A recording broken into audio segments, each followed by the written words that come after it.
Hello. While I'm down in Washington, we're releasing these pre-recorded videos about meta aspects of the campaign. Today I want to share what I've learned over the course of research for this campaign about the best way to consume media. First of all, there is no such thing as unbiased media.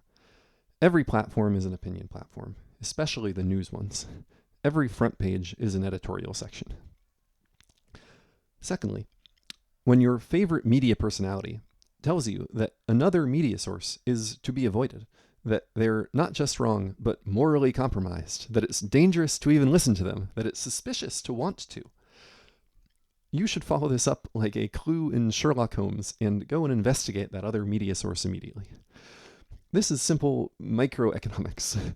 Remember that media sources, almost without exception, are businesses, and so they have a strong interest in stopping you from going to their competitors. If you saw a sign in Walmart that said, "Don't shop at Target. Target is wrong, bad, and dangerous," would you take it at face value? I think that you would interpret it correctly to mean that Target sales are through the roof recently and Walmart is feeling threatened. And maybe you should go check out the prices across the street. Thirdly, finding out the truth yourself is very difficult, in many cases impossible, except in the most trivial of issues. The best you can usually do is to get a sense of who is saying what. And to do that, you need to get a representative sample of media figures from the various groups who might be talking. When you're trying to get an angle on a story, I would do this at the very least. Check out CNN and your local paper, the mainstreamest of the mainstream. Check out Fox News and the Fox News of the left, MSNBC, and NPR, at least the political crew there. Check out a business news site, maybe Reuters or Bloomberg. Check out an international one, BBC, obviously, but try to alternate. Some of them are pretty fun. And then, most important, the independent news ecosystems. There are a whole bunch of these, but for political news, you want to check out both the alt-left and the alt-right. There are way too many of these to list, but in 2024, I'd recommend just going to Substack and YouTube and poking around. It's also worth occasionally peeking at Rumble and Truth Social, though the average quality is a lot lower. And I can't figure out what News Nation is doing, but maybe someone will tell me. Anyway, it's all very exhausting and can feel a little pointless unless you're specifically interested in how different news outlets present stories, which I very much am. But the downside of not doing that in a deliberate and disciplined way is that you run the real risk of being sucked into one or the other side's rabbit holes. Fourth, read the comment section for sure, but don't put too much weight on it, or any aggregation of what people say online. As this campaign has reminded me, only about 1 in 200 people who see something online leave a comment, which means that those comments are wildly unrepresentative. You can't find out what normal people really think by reading them. It's not that easy.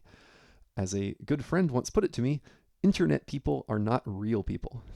And that advice has always served me well. Finally, when you found a few outlets that you like and are trying to evaluate whether to trust them, you have to do your own research.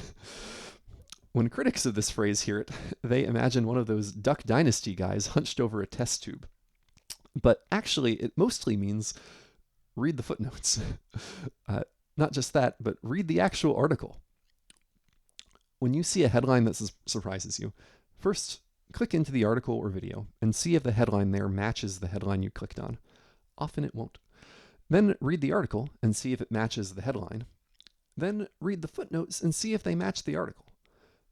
The percentage of the time that none of these things match each other, even from the most trustworthy news sources, that the headline is something shocking and extravagant, and the subtitle and article and footnotes are a series of apologies for it and explanations of what is actually going on.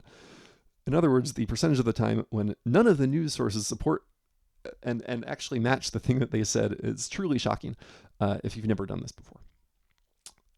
But after you get over your initial feelings of betrayal, your disbelief that someone you trusted could be outright lying to your face half the time, your vertigo at realizing you can hardly trust anything you're reading, you eventually figure out that although some of this is pretty bad.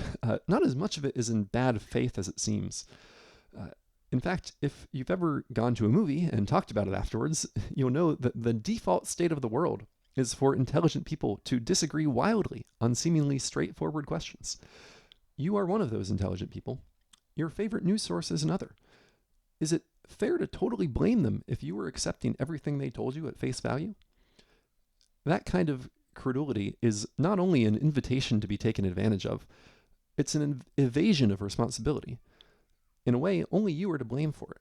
In the same way that you are only to blame if you let your accountant manage your money without oversight and find out 50 years later that they spent it all on Kit Kats.